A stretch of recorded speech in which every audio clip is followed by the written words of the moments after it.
Johnny Talk Sports with my Week 3 NFL predictions. Last week I went 12-4, which is an improvement from Week 1, putting me at 22-9 for the season.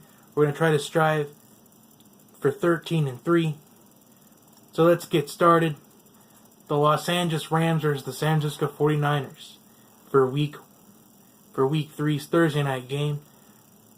I think this is going to be a pretty close game, to tell you the truth. Last week's Thursday night game was almost unwatchable between the Texans and the Bengals. That was one of the picks I got wrong last week. But I'm going to pick the Rams in this one. I just like what I've seen out of the Rams so far this year. The 49ers, we don't know what they're really capable of because we haven't seen much flashes of them yet this year. Hopefully we can see some flashes of what the 49ers team could look like in the future. But for this Thursday night game, I'm going with the Rams. I just think the Rams are much improved ever since last year. Although they went 3-1 within the first 4 weeks of the regular season last year, can this Rams team finish the deal? I think we're going to pick up this win. Jared Goff has looked really improved over these first 2 games of the year. Next, we got the Baltimore Ravens and the Jacksonville Jaguars. And this game is we played in London. This is one of the games that are going to be in London this year. And I'm going to give a kind of surprise pick. I like Jacksonville in this one. I just feel like with this being a neutral site, I think the Jaguars got a good chance to win this game. So I'm going to go with Jacksonville behind that running game of Leonard Fournette. I think that's going to be a huge difference in the game. Baltimore has had some injuries. Danny Woodhead's out for the next few weeks. I think this comes down to which running game rises up to the occasion. I think it's going to be Jacksonville's. The Denver Broncos and Buffalo Bills. Now the Bills, they competed really hard against the Panthers last week, only losing 9-3. But Zay Jones dropped a pass that could have given the Bills a chance to win, but they had no timeouts left. The clock would have kept running. I don't know if they would have got another playoff, but it's almost a what-if factor. Denver's coming off a big win against the Cowboys last week, a 42-17 thumping on those Dallas Cowboys. And I think that momentum carries into this game. I like Denver to win this one. Trevor Siemian's looked really underrated so far this year. Kind of like Jared Goff, a much improved quarterback this year than last year. So I like the Broncos to get this one done. But I think the Bills will be able to put some pressure on them a little bit. Kind of like what they did with the Panthers last week. But I just like the momentum of Denver. The Pittsburgh Steelers and the Chicago Bears. Now I like the Steelers to win this one. The Bears just looked really lost after getting blown out by the Tampa Bay Buccaneers 29-7 last week.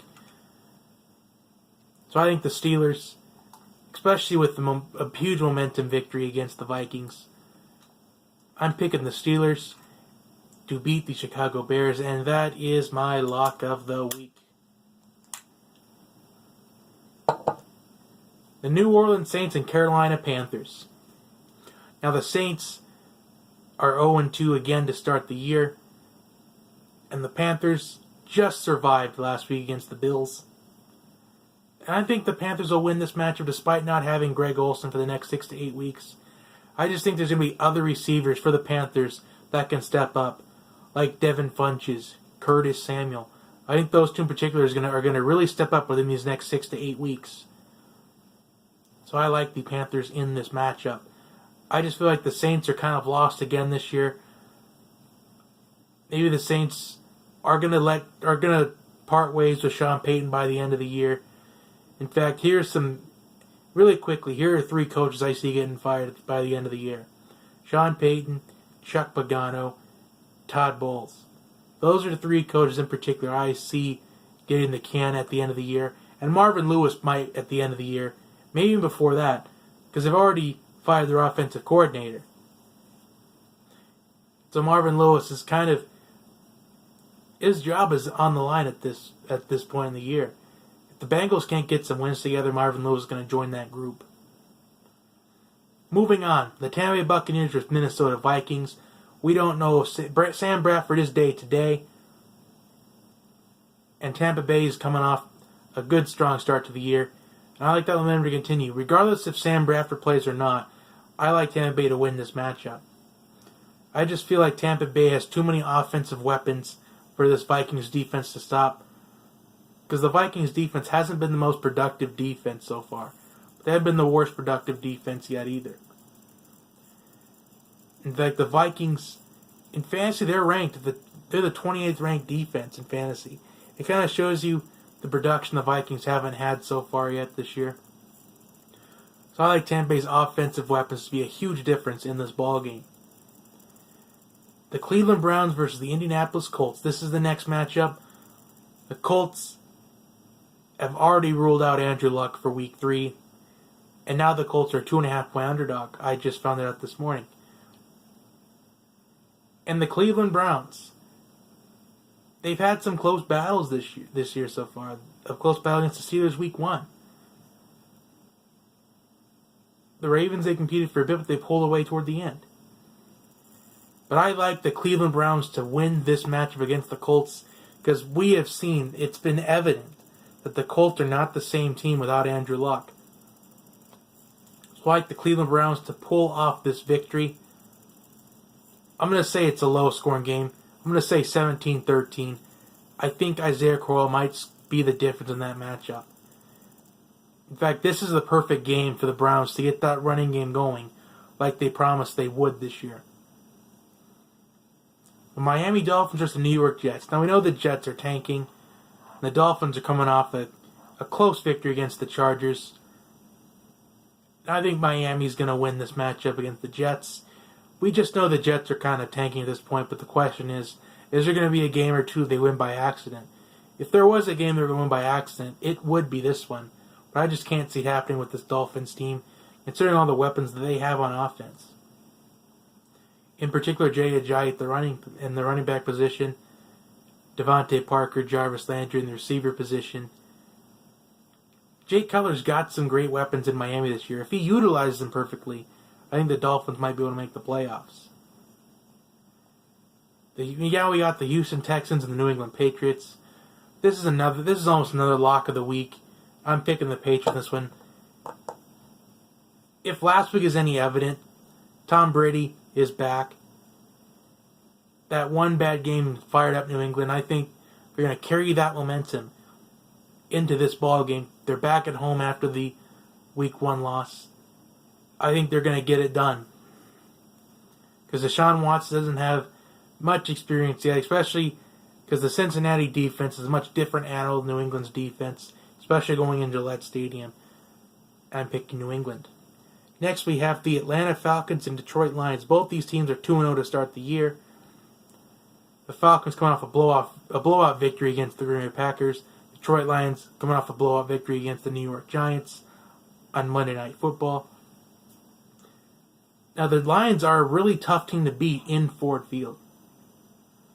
But I just think that this Falcons offense, I think it came back to its form. Especially, I think they picked up right where they left off in the NFC Championship game and the first 3 quarters of the Super Bowl. I think that Falcons will get this done, but it's going to be a challenge, kind of like what it was against the Bears. Surviving a 23-17 game against Chicago Week 1. I think it's going to be something familiar with that, but a little more scoring in that one. I think the Falcons survive. I think they're going to get a 34-31 victory. I think the defense will step up again toward the end of the game. Kind of like how they did it against Chicago. The New York Giants versus the Philadelphia Eagles. Now the Giants, they looked really weak on Monday Night Football this past week. And I think the Eagles are going to feast off that, considering how I think the Eagles play with a chip on their shoulder after losing last week to the Chiefs. When they had a chance to tie the game and send it to overtime after recovering an onside kick after they brought it back to within 7. I think the Eagles just feast on this. I feel like the Eagles' defense is going to be the most productive defense in fantasy this week. Kind of like the Lions' defense. They got 5 sacks on the Giants this last week. I could see the Eagles getting maybe 6 or 7 sacks in this one. I'm liking the Eagles big in this matchup because Odell Beckham's not 100% yet. And Brandon Marshall has not been a factor yet this year in the Giants' passing game. Mostly the Giants' passing game so far, the two people that have been evident in the passing game are Sterling Shepard and Evan Ingram. Those are the only two guys that have been evident in the Giants' passing game so far. So if the Giants want to win this game or any other games down the road, they got to get Odell Beckham Jr. and Brandon Marshall in that passing game. Next we have the Seattle Seahawks and the Tennessee Titans. Now this is going to be the game of the week in my opinion. Because Seattle's offensive line hasn't been improved. I mean, surviving against the 49ers last week. A 12-9 victory. The Seahawks only scored one touchdown this year so far. And it was a 9-yard touchdown pass to Paul Richardson. I think if the Titans defense and keep Seattle out of the end zone, I think the Titans will win this game. However, I think the main difference in this game is going to be Seattle's running game. If Seattle's offensive line can build holes for that running game for Chris Carson, because I think Chris Carson is going to be the guy in Seattle by the end of the year, if he's not already. Because Eddie Lacy hasn't been a factor. Thomas Rawls hasn't been that big of a factor. Chris Carson's been the biggest factor in Seattle's running game so far this year. And plus, if Russell Wilson can get back to his passing form, I think Seattle can win this game. I think this game's going to be a really defensive battle, low-scoring game. I like Seattle to win this matchup 17-13. I think this will be a low-scoring game, defensive battle from start to finish. But in the end, I think Seattle's offense is going to make a play that'll give them the victory. The Kansas City Chiefs and the Los Angeles Chargers. Now the Chiefs are coming off big wins against the Patriots and the Eagles, heading into the Week 3 matchup, divisional matchup against the Chargers. The Chargers are 0-2 to start the year. However, they could have won both games, but their kicker has missed 2 go-ahead field goals. So now the Chargers are 0-2. It seems that the Chargers cut the wrong kicker. They had a choice between Young Ho Koo or Josh Lambo, and they chose Koo instead of Lambo. Right now, maybe the Chargers are going to regret that move. He's only 1 for 4 in field goals this year.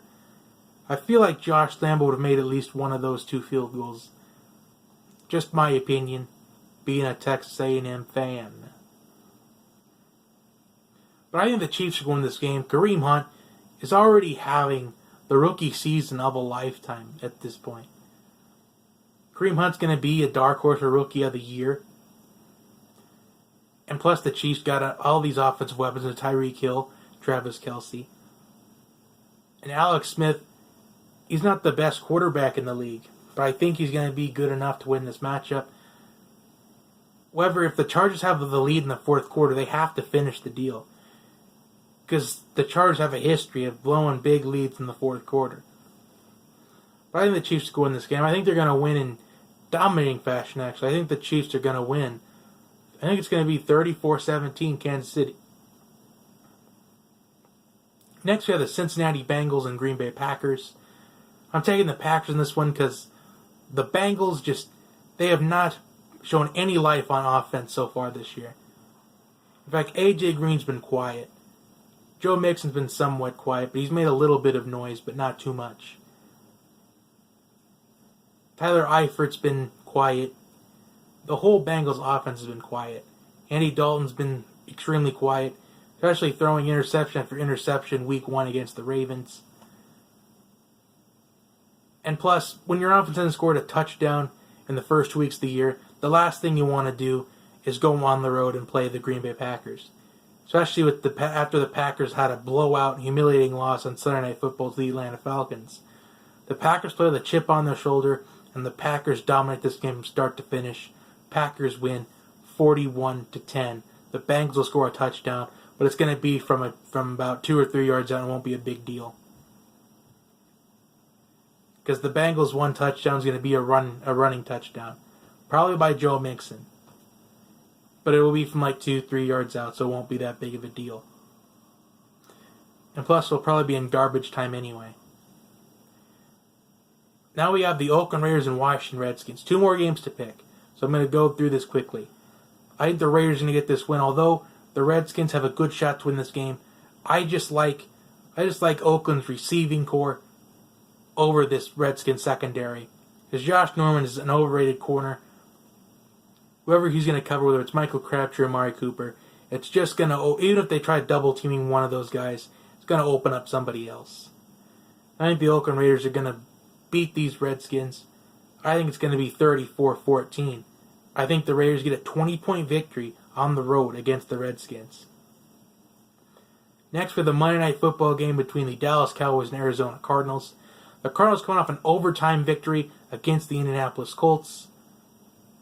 Despite not having David Johnson for the next 2 to 3 months, the Dallas Cowboys coming off a humiliation 42-17 loss against the Denver Broncos on the road. But I think the Cowboys recover and get this victory. I think not having David Johnson is going to hurt the Cardinals in this game. Because the Cardinals just beat a Colts team who's not the same without Andrew Luck. And the Cardinals aren't the same team without David Johnson either.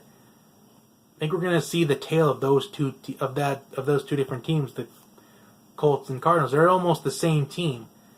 They're not the same team without their best player.